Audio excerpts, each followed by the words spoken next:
students आज आम post matric scholarship status किभली चेक करवा से विषय आम आलोचना करवा कौन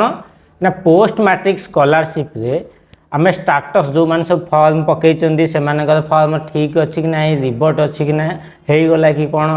कि कौ जगह फॉर्मटा जाए पहुँचला वेरिफिकेशन केते बाटा गलानी से विषय डिटेल इनफॉरमेशन आपण माने जानापी आपण माने कौन करेंगे ना स्टेट स्कॉलरशिप पोर्टल रे स्टाटस टे चेक करिए कि स्टाटस चेक करिए ना प्रथम आपण मानकर वेब ब्राउजर अच्छी से वेब ब्राउजर से गूगल क्रोम थाई पारे मोजिला फायरफॉक्स थाई पारे ओपेरा थाई पारे से कौन करेंगे आपण गूगल सर्च गूगल ओपन करी गूगल सर्च लिखे स्टेट स्कॉलरशिप पोर्टल बा स्टेट स्कॉलरशिप लिखे स्टेट स्कॉलरशिप लिखला स्टेट स्कॉलरशिप पोर्टल ऊपर क्लिक करेंगे बा डायरेक्ट वेबसाइट वेबसाइट एड्रेस हूँ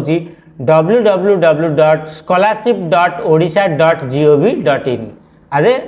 आदे कौन कर डायरेक्ट आपण मैंने एड्रेस बाद क्लिक करेंगे नत गूगल जाए सर्च रे स्टेट स्कॉलरशिप लिखला प्रथम आसो सर्च कलापर स्टेट स्कॉलरशिप पोर्टल से स्टेट स्कॉलरशिप पोर्टल क्लिक करेंगे क्लिक कर सारापर आपण मानकर ओडिशा स्टेट स्कॉलरशिप वेबसाइट पलि आसला ये वेबसाइट जिते आसला आपण मैंने देखिए राइट साइड गोटे अच्छे लॉग इन अच्छे राइट साइड से लॉग इन आपण मैंने क्लिक करेंगे क्लिक कर सारापर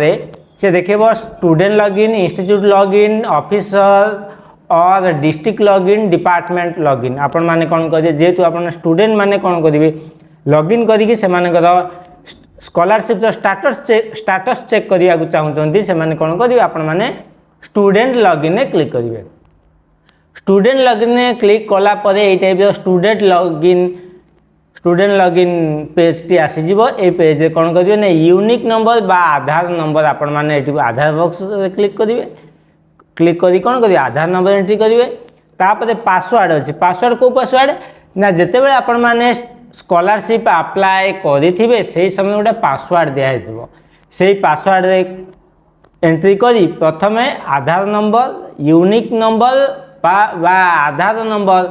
बॉक्स रे आधार नंबर बा यूनिक नंबर एंट्री करेंगे यापर पासवर्ड बॉक्स रे पासवर्ड एंट्री करेंगे यापर अच्छी कौन ना गोटे मैथमेटिक्स प्रोब्लेम देथबो से प्रोब्लेम टाकू एंटर एक्शन जो लिखाई से जगह से प्रोब्लेम टाकू सॉल्व करके एंट्री करेंगे एंट्री कर सारा पर साइन इन आपण माने क्लिक करेंगे क्या ना साइन इन रे क्लिक कला परे आपण माने कौन करेंगे ना आपण मानकर स्कॉलरशिप एप्लिकेशन स्टाटस जानी पारिबे जो मानकर एप्लिकेशन अप्लाई कर समय जो पासवर्ड दिखाई से पासवर्ड नथिबो बा भूली जाइछंती फॉरगेट पासवर्ड आनी फॉरगेट पासवर्ड क्लिक करेंगे फॉरगेट पासवर्ड क्लिक कलापर आपण मानकर से आधार नंबर बा यूनिक नंबर मागिबो यापर गोटे मैथ्स प्रोब्लेम सॉल्व करिया को दब सॉल्व करिया को दे साला पर गेट ओटीपी रे क्लिक करेंगे से गेट ओटीपी रे क्लिक कलापर आपण मानकर आधार नंबर रे जो मोबाइल नंबर टी रजिस्ट्रेशन होइथिबो से मोबाइल नंबर को गोटे ओटीपी जीव से ओटीपी आपन देला पर देकी कन्फर्म कलापर नुआ पासवर्ड देबे नुआ पासवर्ड को फास्ट नुआ पासवर्ड एंट्री करेंगे तापर ताको कन्फर्म करेंगे कन्फर्म कर सारा पर पुणी कौन करेंगे लॉगिन ने क्लिक करी आधार नंबर पासवर्ड दे ताको ओपन करी आपण माने कौन करेंगे ना आपण मानकर आधार आईडी पासवर्ड बा आधार कार्ड नंबर एवं पासवर्ड दे सारा पर स्टेट स्कॉलरशिप एप्लिकेशन स्टाटस जानी पारिबे आपण माने एही बड़ी भाव में कौन करेंगे ना आपण मानकर एप्लिकेशन स्टाटस जानी पारिबे आज वीडियो एतिक पुणी आपण मान सहित देखा आउ एक नुआ एक